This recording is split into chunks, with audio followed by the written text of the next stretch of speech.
menjadi apa ini?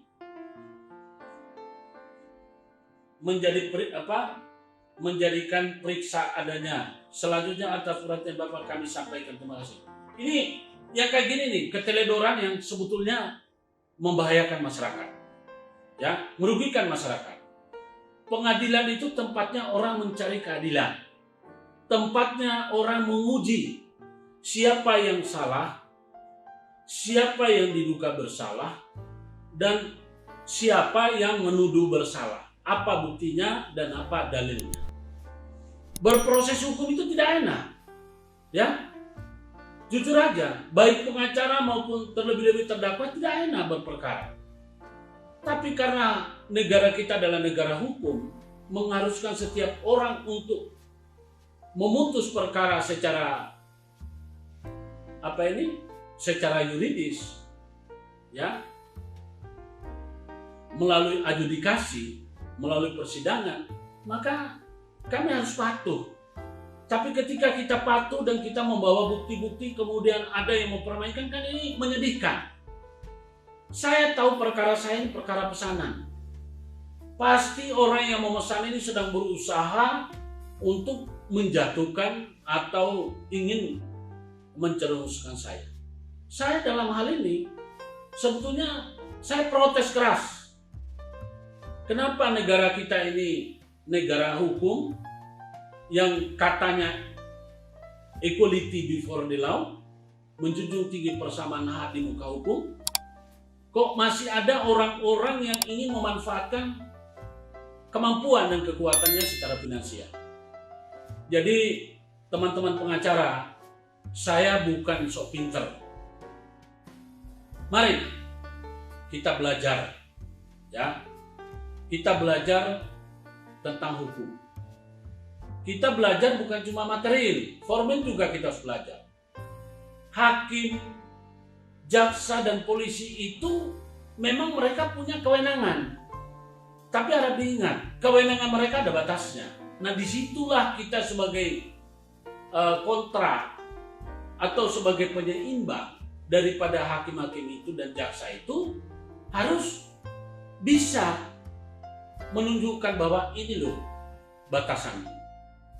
Kalau kita lihat di KUHP sudah cukup jelas menerangkan bahwa setiap institusi dan instansi punya kewenangan memeriksa, kewenangan mengadili, kewenangan menuntut, ada semua. Tapi mereka itu bukan tanpa batas, ada batas. Nah, masyarakat harus tahu batasannya di mana. Saya membaca artikel yang disampaikan oleh Mahfud tentang amandemen Undang-Undang Dasar 45 pasal 1 ayat 3, bahwa hakim itu tujuannya hakim itu adalah memberikan rasa adil, ya, keadilan, ya, kemanfaatan, dan hukum, keadilan, dan kemanfaatan. Itu hakim.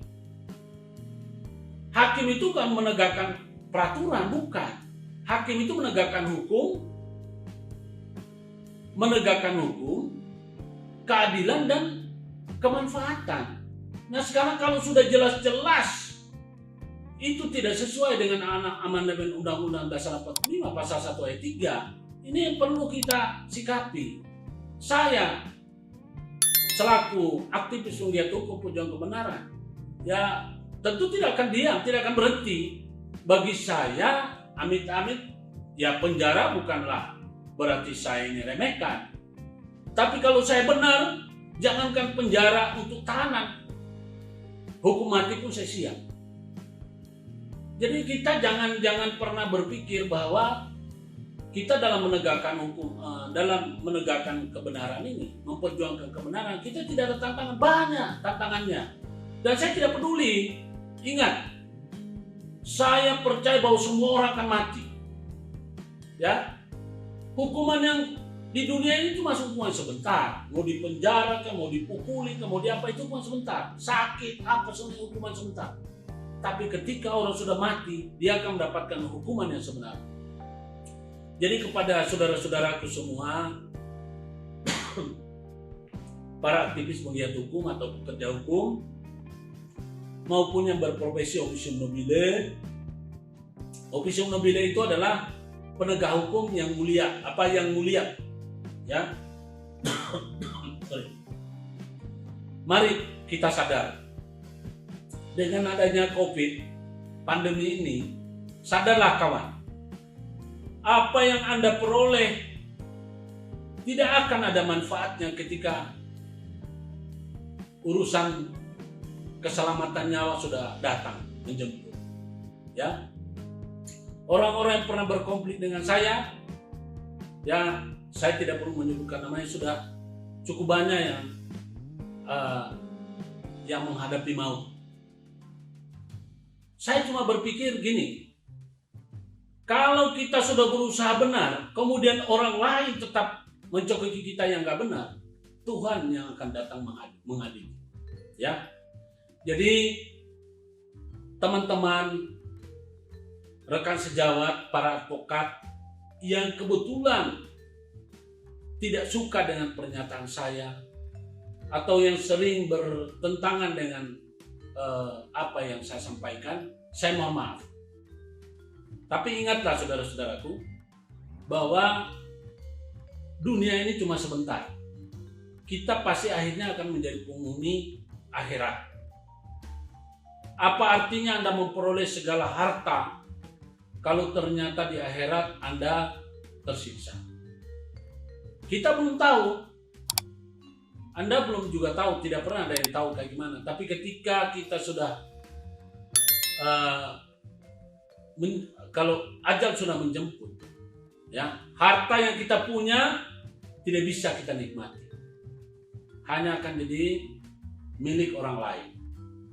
Jadi hendaknya suguhkanlah kepada keluarga Anda harta yang diperoleh dengan cara sah, halal. Kepada sahabat-sahabat saya yang sering berbenturan dengan saya, misalnya dari penyidik, berhentilah menjolimi masyarakat. Ingat, Anda menjolimi masyarakat, saya tahu Anda mengerti sebetulnya. Cuma kadang-kadang Anda pura-pura nggak sadar, atau Anda tidak takut, atau Anda lebih takut kepada atasan. Karena kalau mungkin saja perintah atasan. Sama dengan teman-teman dari JPU. Kalau memang Anda ini sadar bahwa ini nggak benar, jangan ikuti maunya atasan. Ya, kawan saya itu kepala Kejari meninggal, akhirnya juga tidak bawa apa-apa.